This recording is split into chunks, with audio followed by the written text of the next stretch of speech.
Senhor, para que nós venhamos andar em santidade e ser perfeito. Assim diz a tua palavra, para nos ensinar o caminho da perfeição. Por isso, nesta noite, venha abrir os ouvidos dos surdos.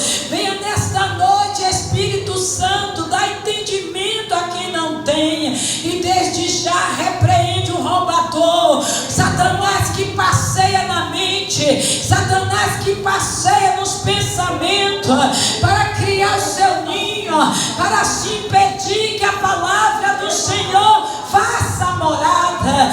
Espírito Santo, toma primazia neste lugar. É o que nós te pedimos e já te agradecemos, em nome de Jesus. Amém. Pode sentar-se, aleluia. Em reverência a esta palavra, você abre lá em 2 Crônicas, capítulo 15, aleluia. Louva a Deus, irmãos, porque Deus já trouxe algo aqui no qual essa palavra contém, né? A palavra, eu ouvi aqui hoje que quando nós estamos na glória, quando Deus nos exalta, muitas vezes nós esquecemos de Deus e naufragamos na nossa fé, não é verdade? Mas basta você chamar por Ele, que Ele vem. Amém? Quem encontrou diz amém. Vamos ler?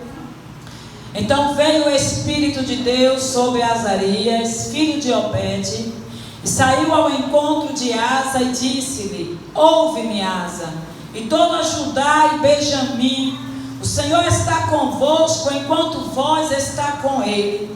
E se o buscardes, o achareis, porém se o deixardes, vos deixará. E Israel esteve por muitos dias sem verdadeiro Deus, e sem sacerdote que o ensinasse, sem lei. Mas quando na sua angústia se convertia ao Senhor, Deus de Israel, e o buscava, o achava. E naqueles tempos não havia paz nem para o que saía, nem para os que entrava, mas muitas perturbações sobre todos os habitantes daquela terra. Porque gente contra gente, cidade contra cidade se despedaçavam, porque Deus o conturbara com toda angústia. Mas esforçai-vos e não desfaleçam as vossas mãos, porque a vossa obra tem recompensa.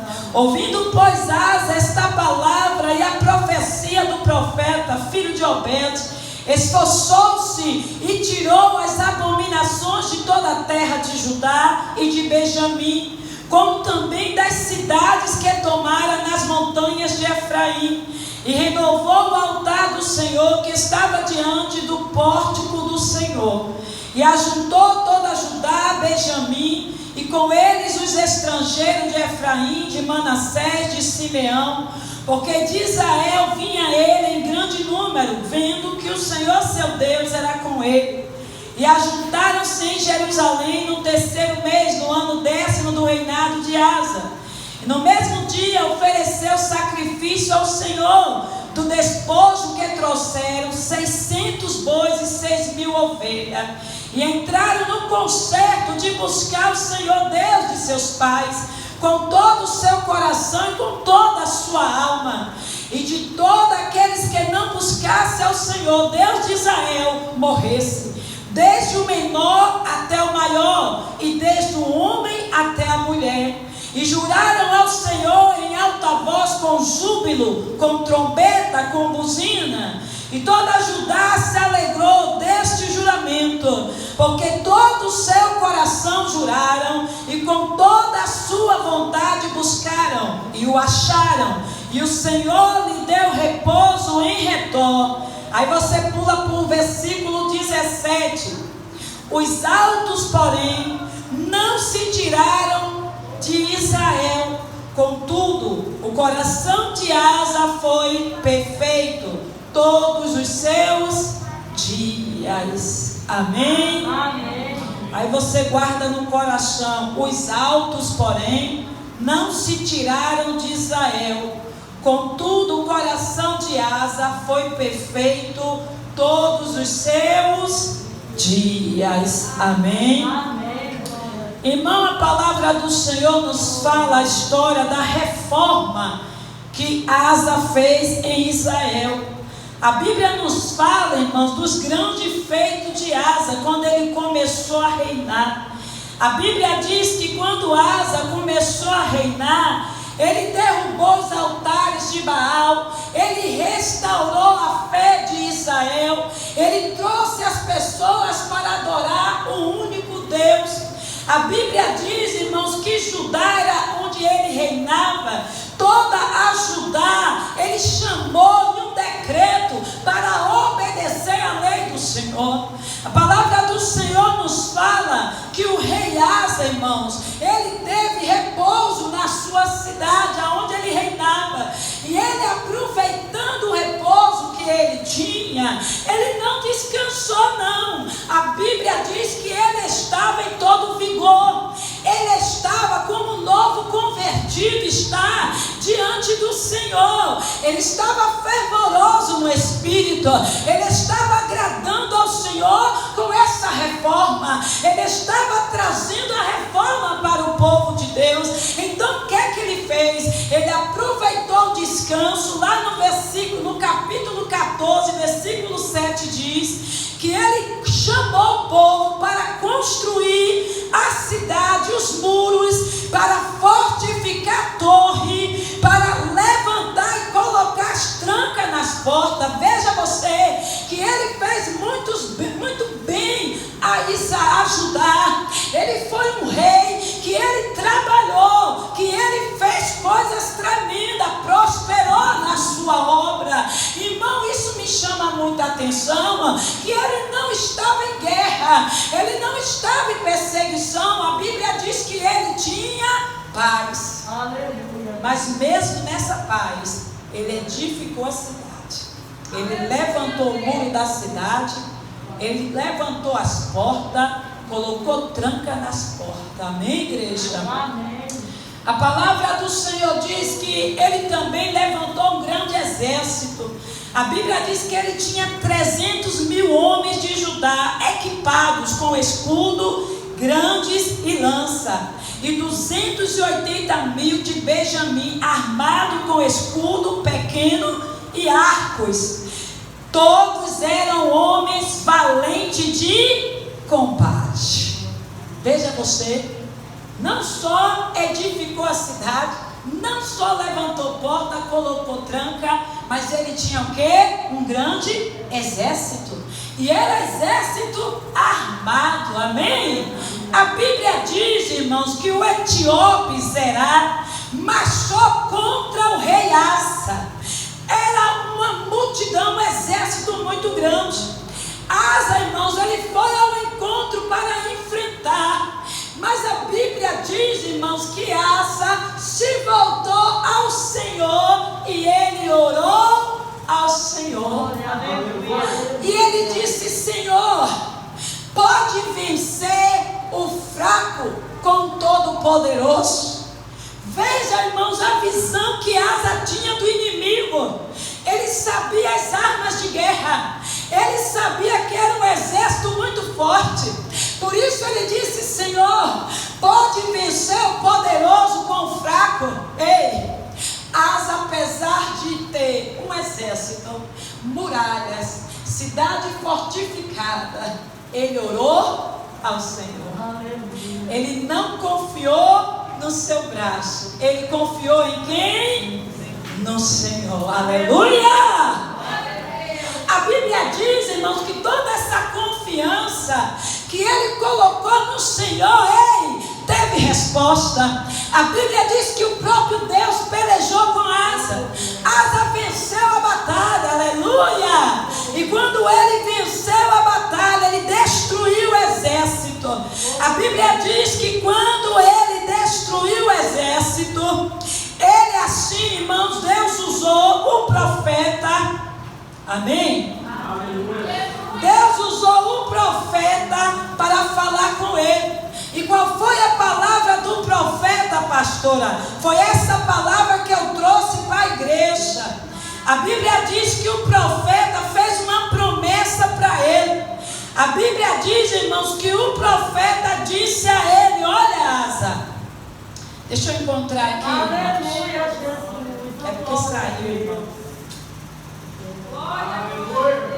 Segunda Crônica 15:2.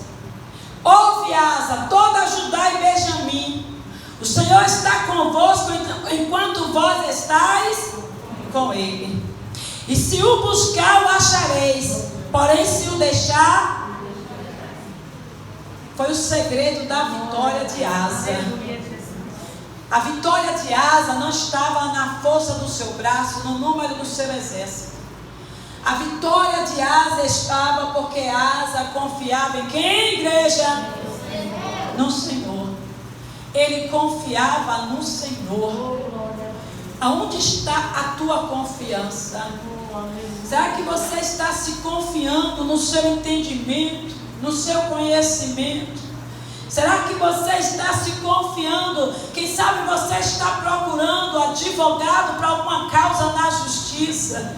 Quem sabe você está à procura dos médicos para resolver sua situação. Aonde está a sua confiança?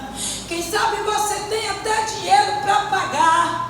Você tem dinheiro até para investir. Aonde está a sua confiança? Será que diante de toda a condição que você tem, que Deus te colocou, diante do inimigo que se levanta contra você, a quem você busca? Você busca em primeiro lugar Deus ou os seus recursos?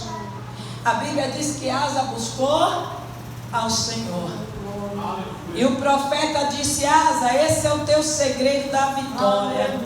Qual é o segredo da minha vitória? Enquanto você estiver com Deus, eu vou estar com você. Mas certa vez Jesus disse assim: ei, sem mim nada podeis fazer. Nada. Tudo é vaidade. Tudo é um sopro. A nossa vida sem Jesus é um sopro. Por isso que lá Salomão disse em Eclesiastes: vaidade de vaidade. Tudo é um sopro. O que é vaidade? Sopro. Passa rápido. Acabou. A Bíblia diz que aqui na terra tudo passa. A única coisa que permanece é o que, a igreja? A palavra do Senhor. Essa não passa. E ela tem se cumprido como nunca nesses últimos tempos. E ela avança para se cumprir. Para quê, pastora? Para alcançar o alvo no qual Deus decretou. Aleluia. Então a palavra do Senhor nos diz que o profeta trouxe esta palavra para Asa. E ele disse assim: olha, esforçai-vos, não desfaleça a sua mão, porque a vossa obra tem recompensa eterna.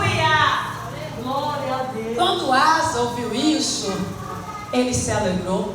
A Bíblia diz que ele se fortaleceu no Senhor. E quando ele se fortaleceu no Senhor, ei, presta atenção. Se ele já tinha derrubado os altares, ele já tinha tirado a idolatria, ei, mas a Bíblia diz que ainda tinha mais idolatria.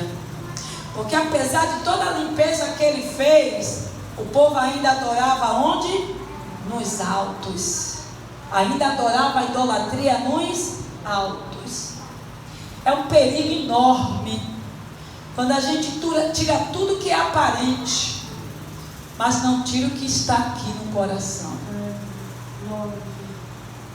É muito fácil. Eu costumo dizer que é muito fácil a gente tirar as coisas aparentes. É muito fácil. Ah, Jesus não quer que eu use isso, e tira. Ah, Jesus não quer que eu use aquilo, e tira. Ah, porque Deus não quer que a gente faça, vamos dizer assim, tem um jejum, né? Um jejum, eu gosto de falar de jejum, porque hoje em dia, irmão, é um costume que foi assim, está escasso. Porque hoje se criaram vários tipos de consagrações, né? Aí é muito fácil a gente dizer assim: não, eu vou tirar, eu vou fazer um jejum, não vou de alimento não, Senhor. Eu vou tirar a Coca-Cola. Dia de domingo, ninguém vai comprar Coca-Cola nessa casa. Não é assim? Não. Eu vou fazer um jejum, consagração. consagração. Eu vou tirar meu WhatsApp por 1 mês, 3 meses. Vou sair das redes sociais. Não é assim? Aí sai. Mas e quando volto, tem diferença? Não. Tudo de novo.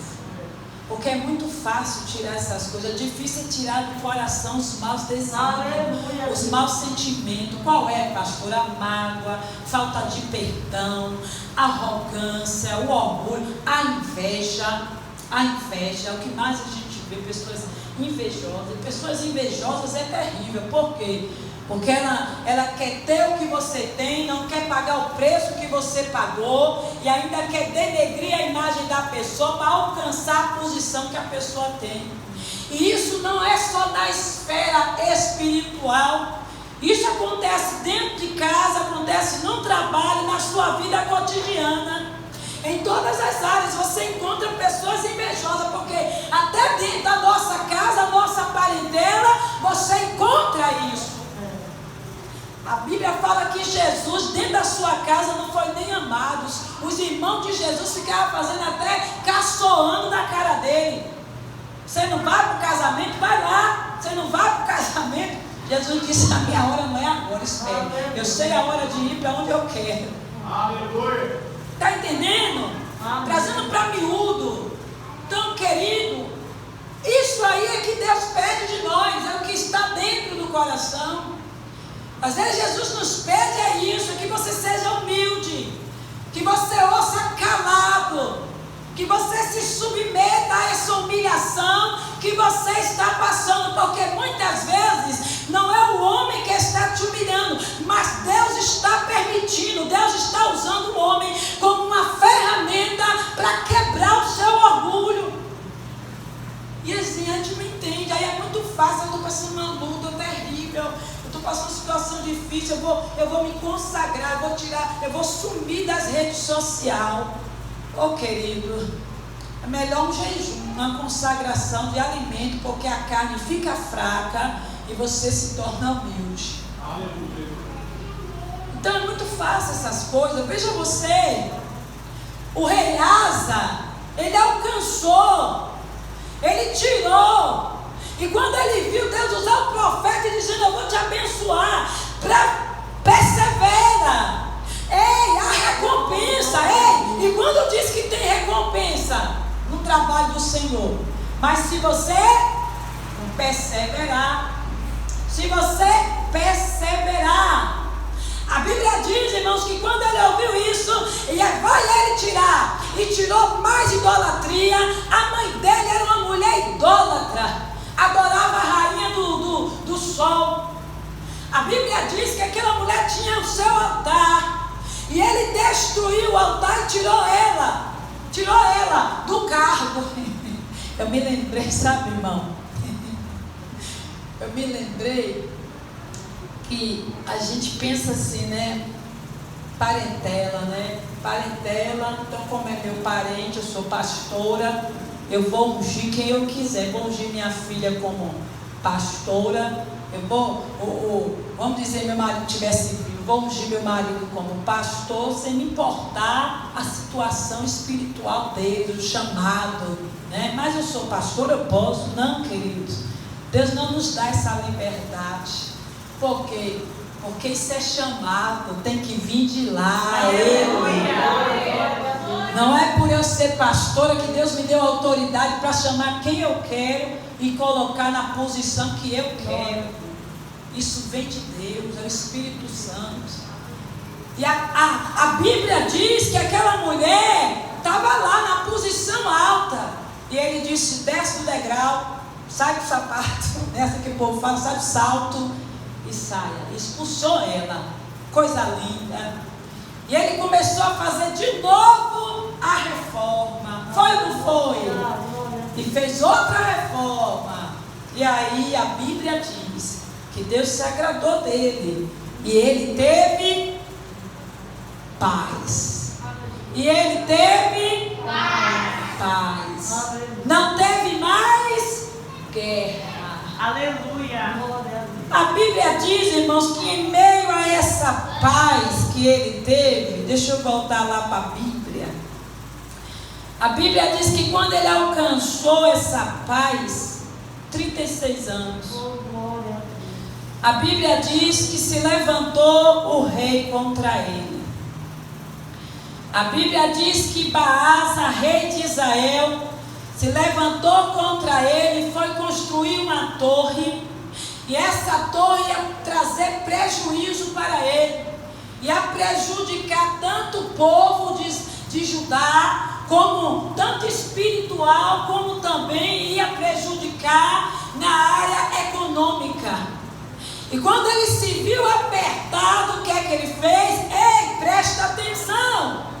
Ele estava em descanso, ele estava em paz. E quando o rei Baasa fez isso, o que é que ele fez? Ele foi pedir socorro a quem? O rei da Síria. Ele foi pedir socorro ao rei da Síria.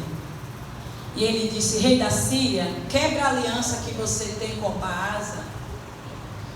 Volta contra ele e faça isso ao meu favor, e eu faço aliança com você, o pacto.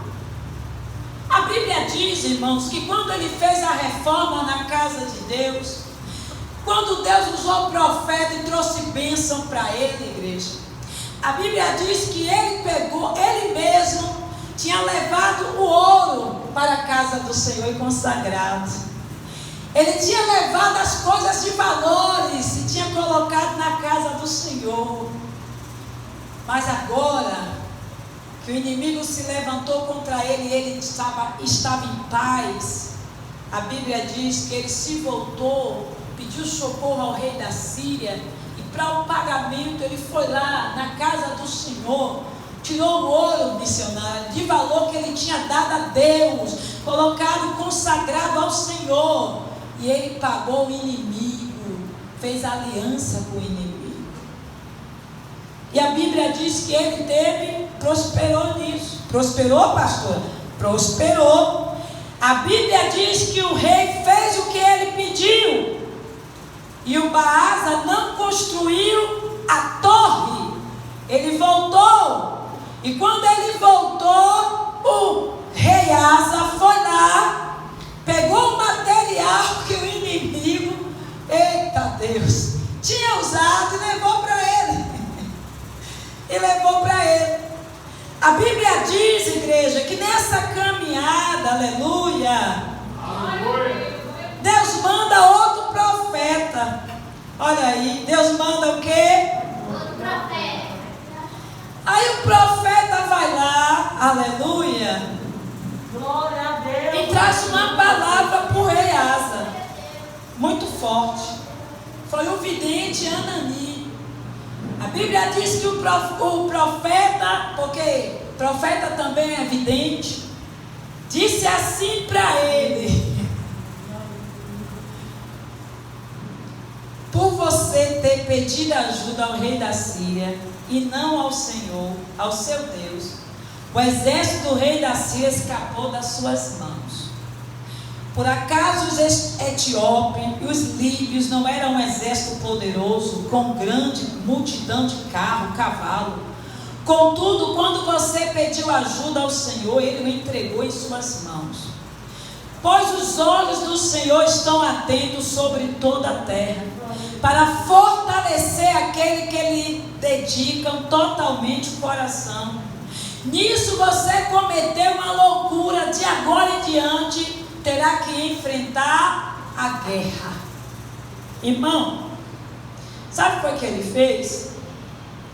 A Bíblia diz que Asa se irritou contra o vidente.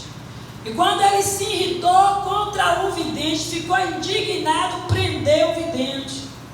E ele oprimiu brutalmente o povo de Deus. Começou a ser ruim, severo. Começou a prejudicar o povo de Deus. Ele perdeu a visão. Ele perdeu o discernimento. A Bíblia diz, irmãos, que ele ficou doente dos pés.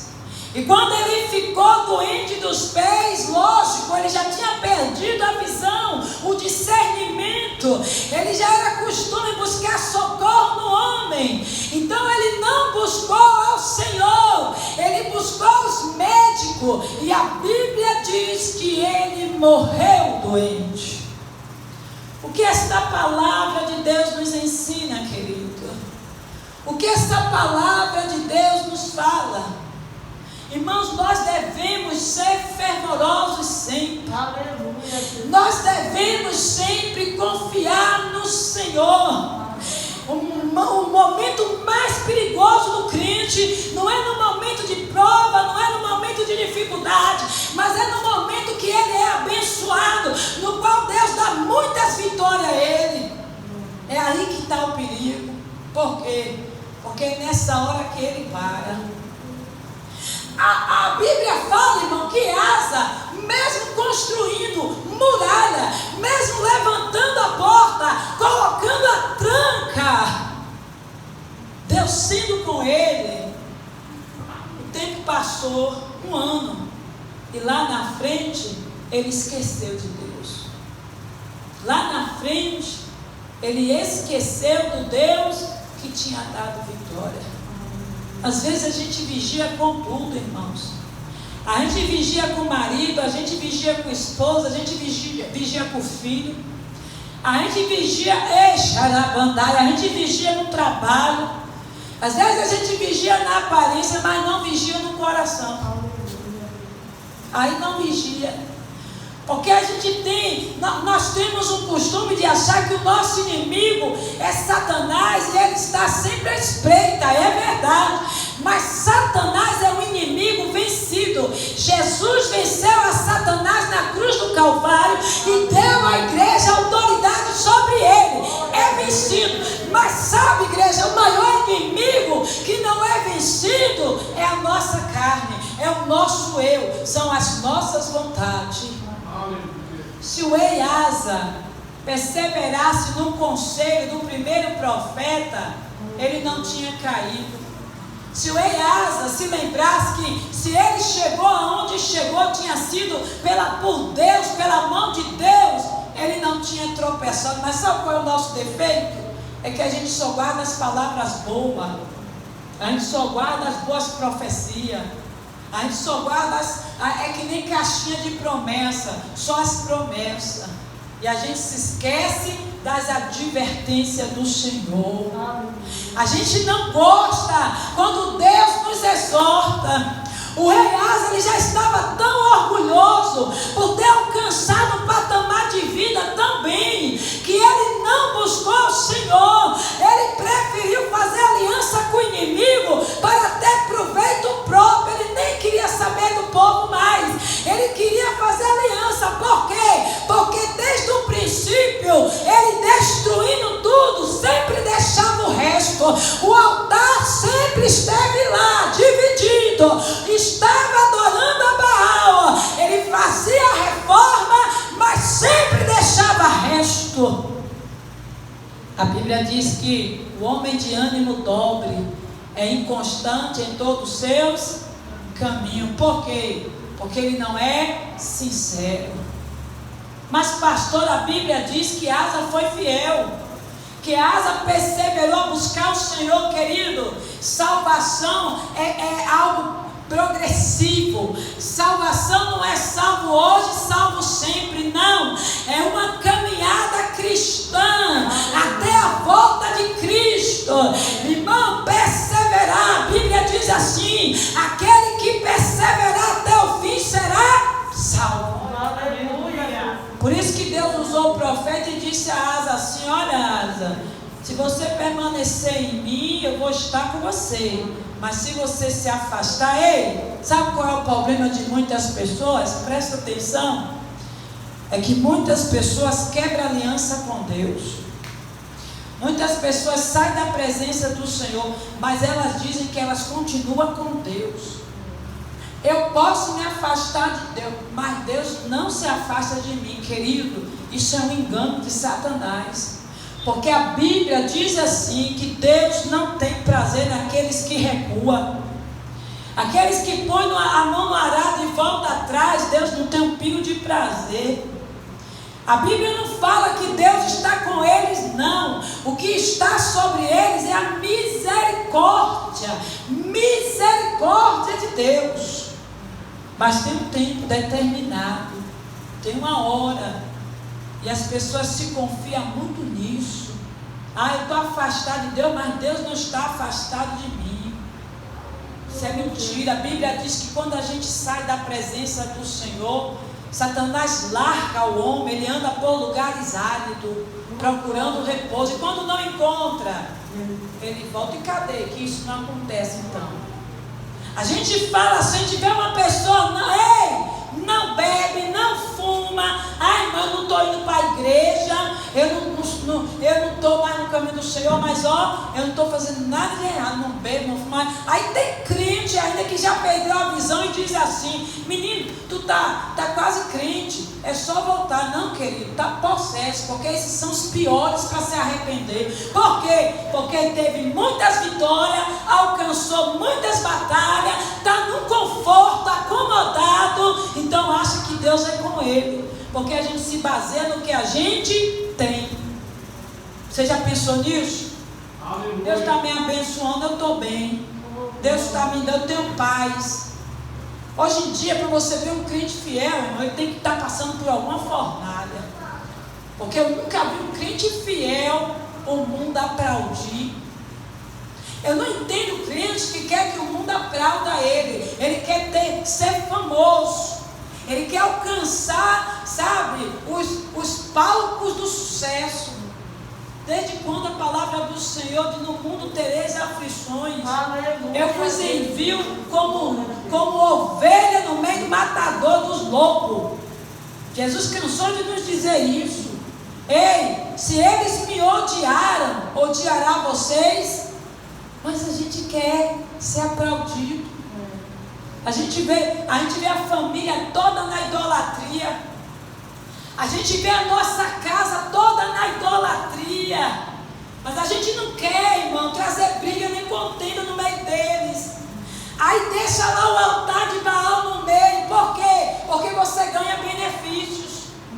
Porque muitas vezes o inimigo usa eles para querer nos tirar, para querer nos desviar do foco, da presença do Senhor. Aleluia. E muitas vezes a gente ainda tira do altar do Senhor aquilo que é de Deus para dar à família. Idólatra, não quer tirar eles da posição, porque não quer confusão, não quer briga. E aí você, uma ovelha, muda e deixa a idolatria. Vai servir de laço para você lá na frente. Porque esse homem levou anos sendo fiel a Deus, mas o resto que ele deixou lá, o altar, voltou-se contra ele. Voltou-se contra ele. Querido, não se deixa resto. Aleluia. Ou ama a Deus ou ama a Baal. Por isso que Elias, quando fez a reforma em Israel, construiu o altar, ele tirou cinza, reconstruiu o altar e gritou para o povo: ei, hoje logo faz a escolha, ou é Deus ou é Baal, escolhe vocês hoje a quem servais.